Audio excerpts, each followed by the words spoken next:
coming out today. It's been really exciting getting to see some of our own up here on stage, as well as to get to meet some of you all out in the audience, so thank you.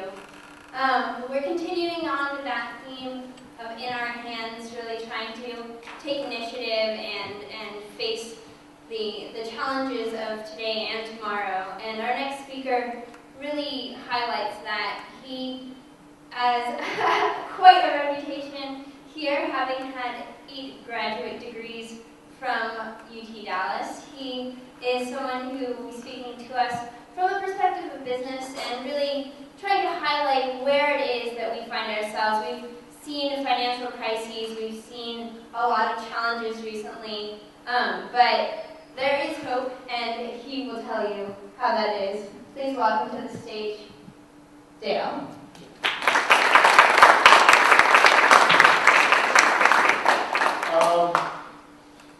I'm the downer of the presentation, and my job is to make the next person after me look really, really good.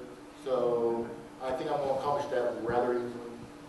A lot of the problems we have nowadays is that we talk about employment, we talk about where are the jobs. Well, first off, let's talk about the fact about the economy. The economy is doing great. It really is. GDP is at all-time highs. Compared to the EU, we're doing really good. Of course, comparing the GDP, the United States to the EU, that compare me to the speaker after me, but I wanted to make a good comparison. Corporate profits at all-time highs, and the stock market hit an all-time high just, I think, yesterday. I don't know what they did today, but it's probably still doing very, very well. That's the good news. That's the wonderful news. Here's the bad news. 88 million people are not in the labor force. Now, I'm not saying they don't work for a living. They just do things that the government doesn't know what they're doing, and they're not taxable. They could be, working for cash, running numbers, stuff like that. 88 million people not in the labor force between the age of 17 and 65. The most important thing I want to point out about this is that the trend line, this is nothing new. It's been going on for what, 23 years now? We had the dot-com bust 13 years ago that increased the trend line. And the recent meltdown increased it even more. What companies have discovered is basically over this last year is they don't really need you that much. They do not need you as much as before because they're replaceable by technology. And these are the big 3. Robotics and automation, 3D printing, cloud, and big data. But they still need our creativity, our ability to innovate. It is not something that is based upon tons of money, it turns out. Creativity can be done at a very low cost. This is the bad news. Good news. We don't need them as much anymore either. Same technology that makes us less valuable to them is the same technology that makes them less valuable to us. Job is still the primary source for self-funding. Let me give you an example. The Department of Defense, in coordination with DARPA, put out a contract for the next generation amphibious assault vehicle for the Marine Corps. Who participated in this? Boeing, General Electric, General Dynamics, Raytheon, big names, huge contract went out. And who won this competition? 3 guys with laptops that are not even in the same state. Their total investment was less than $10,000, and half of that was legal fees. They had creativity. They had a radical new idea that with a blind test from the Joint Chiefs and DARPA, they're the ones that won. 3 guys with laptops, less than $10,000. They beat Boeing. They beat General Dynamics. They beat GE. They beat Raytheon. Because, you see, big companies can't buy creativity no matter how much money you drop into it. That's what we have. That's our advantage. We're the ones that have creativity. We're the ones who have innovative ideas. Now, obviously, with a big company that drops in millions and millions and millions of dollars, you can try to leverage that. But here's an example of 3 guys with laptops who were friends and scattered across the United States using their collaboration in the cloud. Oh, they had to do a prototype. Yeah, they had to do a prototype. They did it with 3D printing. 3D printing that in metal, so they can do it in titanium, you can do it in alloys. They did, so they outsourced it. And that's what they did. They leveraged their creativity to beat the big people. If you're a company at General Dynamics, and you're the CEO of Boeing, and I told you that we got beat by 3 guys with laptops on a project where we invested millions and millions of dollars, well, I can't imagine what he's thinking, but I'm sure the head of R&D is wondering if he's getting banged for his buck, and who the heck is he hiring? 3 guys with laptops whoop their butts. I don't know if that's really correct business terminology, but it is where I come from. Technology is a multiple parts of the value of creativity. People create, not companies. Let me tell you about my little story. My claim to fame, why they invited me. Between 2001 and 2008, I turned around a consulting division. And in 2008, sold it off quite bluntly for a good value. Now, one of the things I learned during my time of turning around this division is I do not know anything about business. Well, I mean, I didn't tell people that. I called them out, yeah, I know exactly what I'm doing. And then I walked outside and I pulled that off. Of course, obviously it doesn't apply to anybody else. That's just, everybody else knows what they're doing me. So I came back to school. I came back to school in 2005 and got my MBA, and I kept going to school because I supersized my MBA. I ended up with 8 master's degrees. And the reason I got 8 master's degrees is for a simple reason. Because I told myself that 9 was kind of stupid. In 2008, when we sold off this division, the investors seemed to be very happy in what they bought. They asked me, would you be willing to help us do the IT reconstruction of an acquisition we did up in Durango, Colorado?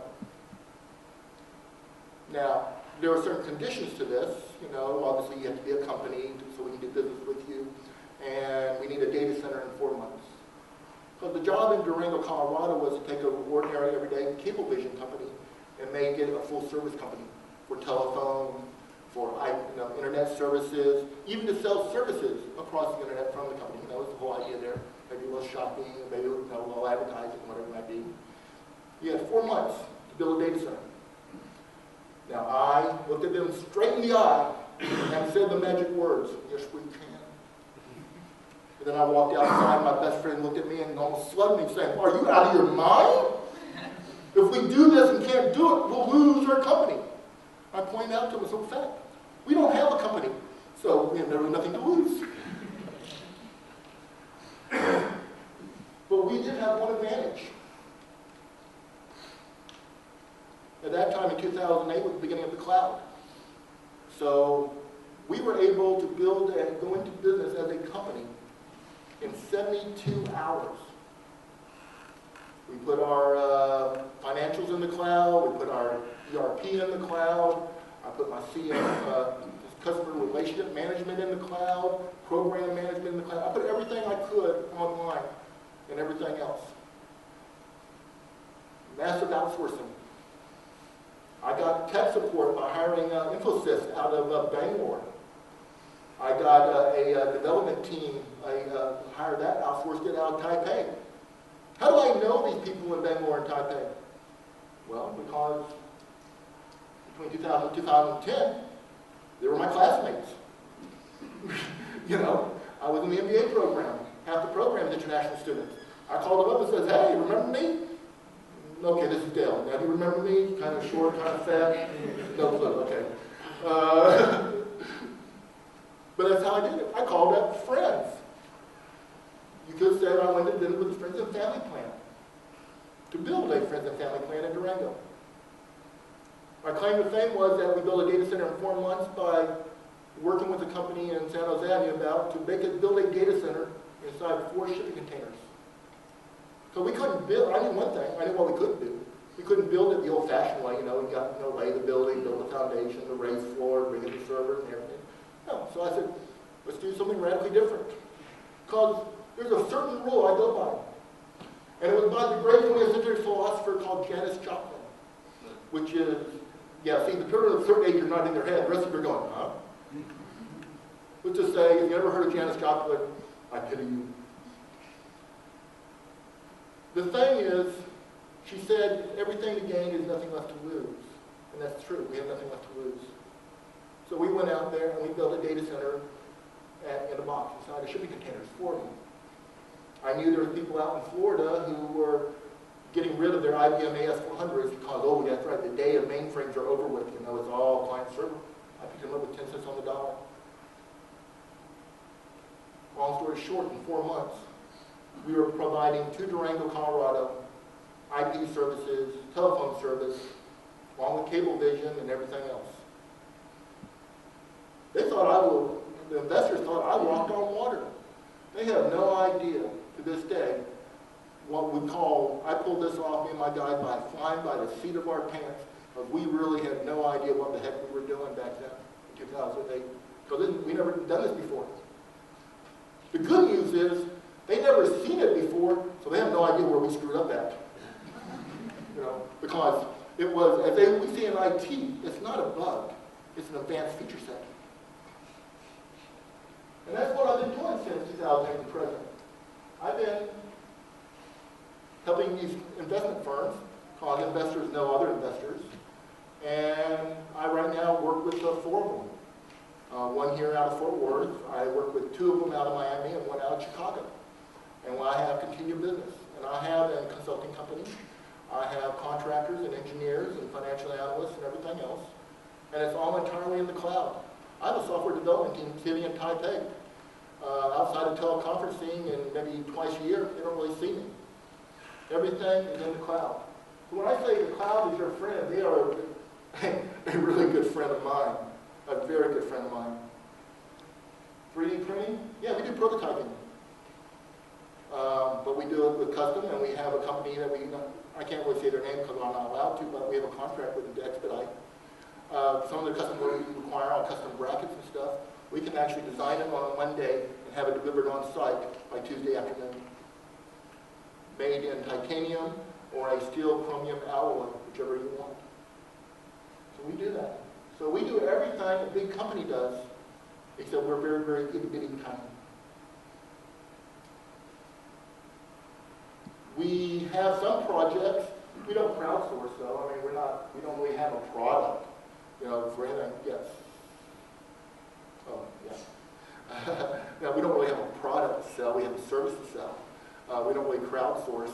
But my crowdsourcing is I go back to several investors and we have a project and we need to put money into it. And I guess that's called crowdsourcing. But you have a product. You can get it built with Kickstarter and everything else. You can do it yourself nowadays. Think about that. Prototyping something in metal. That's what these guys did. I mean, there's a guy who